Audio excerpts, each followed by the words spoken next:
Hello everyone, welcome back to my YouTube channel Dr. Barkis Ophthalmology Tutorials. Today we will discuss about the management of the bacterial corneal ulcer. So in this video I will be discussing about the investigations and the treatment which are involved in the treatment of the bacterial corneal ulcer. So without much delay, let's begin our video.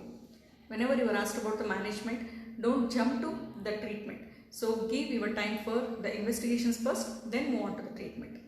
So what are the investigations you should do in a corneal ulcer patient? So this includes systemic as well as the local investigations. In the systemic investigations, we have the blood sugar level. So you have to rule out this diabetes status in all the corneal ulcer patients. So either do the RBS or the FBS and confirm that patient is not suffering from diabetes. Okay. And the second thing is rule out the immunocompromised state, that is HIV status, by doing the TRIDOT test. Okay. So the two most important investigations in corneal ulcer are RBS and TRIDOT. And depending upon the patient's systemic conditions, you can order the relevant investigation, like expecting some immunological etiology in corneal ulcer, not in the bacterial, in other corneal ulcer, then you can order for the CBC with ESR, okay, and then go ahead with the treatment. Coming to the local investigation, the very important is the lacrimal syringing, which is often forgotten. So if there is a corneal patient and you have not done the lacrimal syringing, then you are missing great hint for the corneal ulcer, and the corneal ulcer will never heal. So do the lacrimal syringing and make sure that it is patent. Otherwise, you should simultaneously treat this dacryocystitis along with the corneal ulcer treatment. Okay. The next important thing is the scraping of the corneal ulcer. That is the exudate and the necrotic material which is there in the corneal ulcer area. You have to take the material and send it for the investigation. That is microbiological investigation. So this is done by using either 26 gauge needle, okay, or by using the disposable blades, or you can also use what is known as Kimura's spatula. Okay. So these are the instruments which can be used for scraping. So what is the procedure? Anesthetize the cornea with the topical paracaine eye drops. Then with using either of these, try scraping from the margin as well as the floor of the base of the corneal ulcer. So take the material from the margin and the base and smear it over the glass slide or over the culture medium. So over the glass slide for the Giemsa stain, Gram stain as well as the KOH, and over the culture media we have various culture media for different type of organisms. So we have blood agar, chocolate agar and the thioglycolate broth for the growth of the bacteria, okay, and the non-nutrient agar with the E. coli overlay for the acanthamoeba, okay, and the Sebrots dextrose agar, that is, as you know, for the fungal growth. So these are the various culture media which we use for the investigation in the corneal ulcer. So now moving on to the treatment of the corneal ulcer. The main aim of the corneal ulcer treatment is to control the infection. The second is to give the symptomatic relief to the patient, and third is to control the intraocular pressure.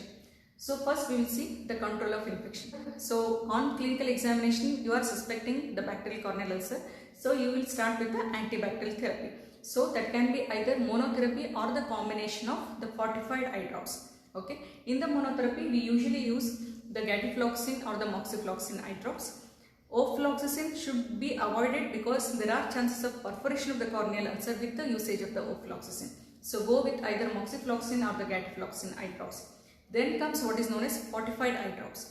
So what is fortified antibiotic eye drops? You are making the antibiotic more stronger. It is the fortification of the antibiotics. So how you do and which you use, we'll see now. So the first fortified eye drops is the fortified cefazolin. These fortified eye drops are not commercially available. We have to prepare them. Okay.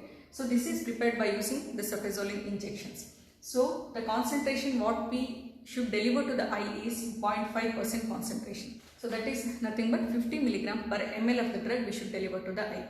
So we get the vial of the 500 mg of the cefazolin which comes in the powdered form. So for that we will add 10 ml of either distilled water. But what we routinely do is, so under all aseptic precautions, we draw 10 ml of the lubricating eye drop bottle and then inject it into the powdered form of this cefazolin and mix it and then put it back to the lubricating eye drops container. Okay, so that will have your cefazolin which is fortified. So this can be stored in refrigerator for 7 days. Okay, this should not be used more than 7 days or if there is discoloration of the content of the bottle. Okay, so this is about fortified cefazolin. So the next is the fortified tobramycin. Here we have to deliver 1.3% of the tobramycin eye drops to the eye. That is nothing but 13.6 milligram per ml. And this is quite easy to prepare. So take the commercially available Toba eye drops. To that inject 2 ml of the tobramycin injection. So that will constitute the concentration which is mentioned. This can also be stored in the refrigerator for 2 weeks and can be used up to 2 weeks. And third one is the fortified vancomycin. The concentration we should deliver is 0.3% to the eye. So the preparation is similar to that of the cefazolin. That is, it comes as 500 milligrams of vancomycin injections in the powder form. For that we will be adding again 10 ml of the lubricating eye drops and distilled water. Okay. Then it will constitute the fortified vancomycin. So this can be stored in the refrigerator only for 4 days.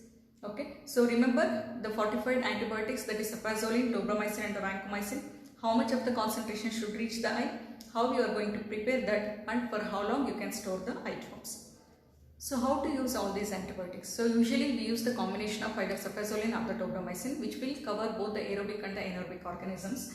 So there is something called as loading dose when we administer the antibiotics. That is nothing but in the initial 30 minutes we have to administer these antibiotics once in every 5 minutes, followed by once in 15 minutes for further 2 hours, followed by hourly for next 2 days.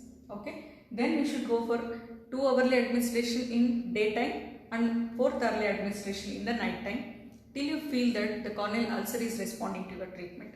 Means there are signs of improvement of the corneal ulcer. You can either continue with this once in 2 hourly, then you can make it either 4 to 6 times a day.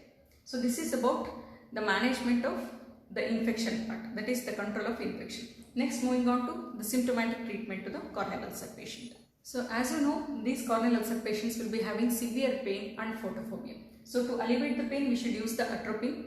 Because of the ciliary spasm, there is intense pain. So by using atropine 1%, which can be either used in the ointment form or the drop form, you will be relieving the ciliary spasm. Thereby, there is decrease in the pain. And this is available in 1% eye ointment or the eye drop form, which can be used in the BD dosage, that is twice a day, to relieve the pain. So apart from relieving the pain, atropine also has other advantages, like it will break the synechiae which is already formed, it will prevent the formation of the synechiae, it will improve the blood supply to the eye.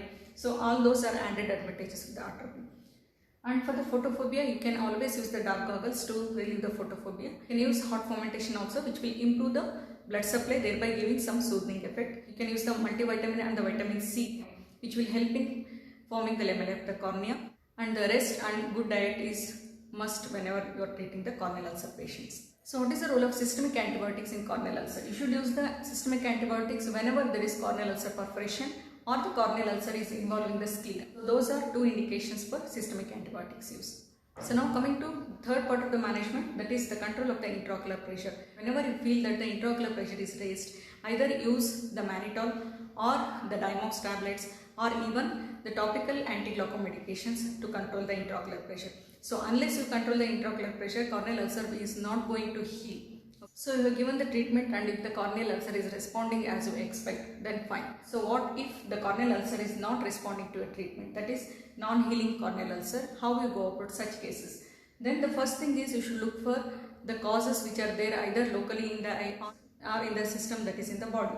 In the local causes, you should always control the IOP as I told. So recheck the IOP. If it is raised, treat with the anti-glaucoma medications and control the IOP. There can be minor concretions which are not letting the corneal ulcer to heal. So take care of those. There can be misdirected cilia which is constantly rubbing. So just epilate the cilia, then it will hasten the corneal ulcer healing. There can be foreign body which is hidden in the corneal ulcer only. So try to remove that. Then revisit the treatment plan of the patient and ask patient whether all drops are put properly as you advised. So that is most important thing which we see. So inadequate treatment is one of the reasons for non-healing corneal ulcer. When you see the systemic condition of the patient, that is if the patient is suffering from the diabetes, or if the patient is having malnutrition or severe anemia or any other chronic debilitating illness, then the corneal ulcer may not heal. Then take care of all the systemic conditions along with the treatment of the corneal ulcer. So in spite of taking care of all those points, the patient's corneal ulcer is not healing, then go ahead with the treatment of cauterization by using 100% carbolic acid. So this carbolic acid will act as both caustic agent as well as antiseptic agent. When you apply the carbolic acid over the corneal ulcer, it will just destroy the area there and even the little area around the cornea. So there is blanching of the cornea when you apply this immediately, followed by the formation of the epithelium. Okay. So because of this reason, don't use this carbolic acid whenever the corneal ulcer is too deep. Then there are chances of perforation by using this.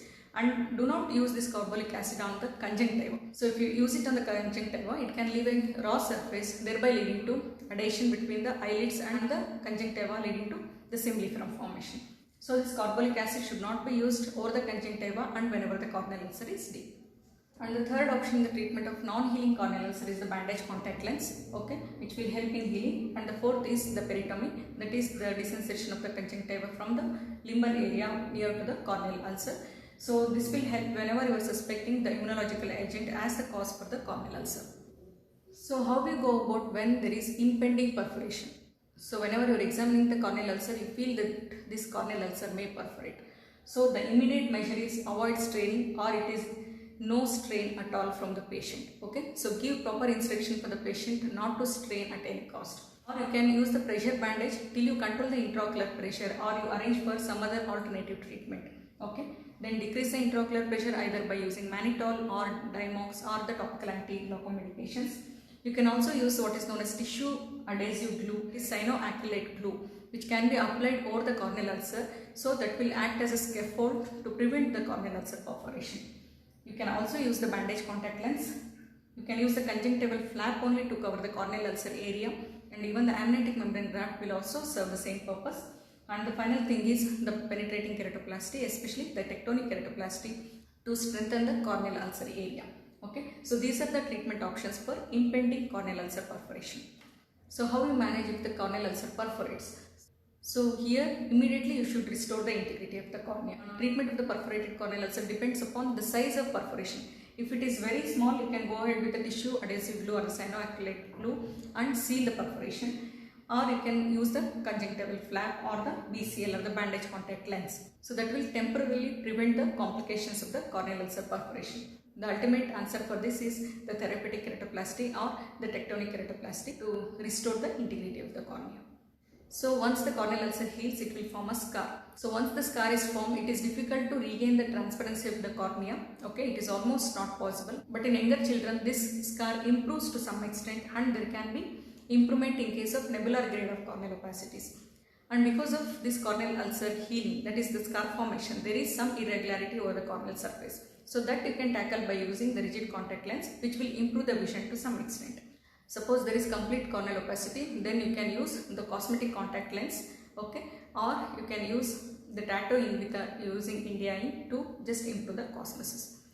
So this is about the management of the corneal ulcer in detail. So hope this video on management of the corneal ulcer is useful to all of you. If you like my videos, please do subscribe to my channel. Press the bell icon for further notifications. Please do like and share my videos. Leave your valuable comments.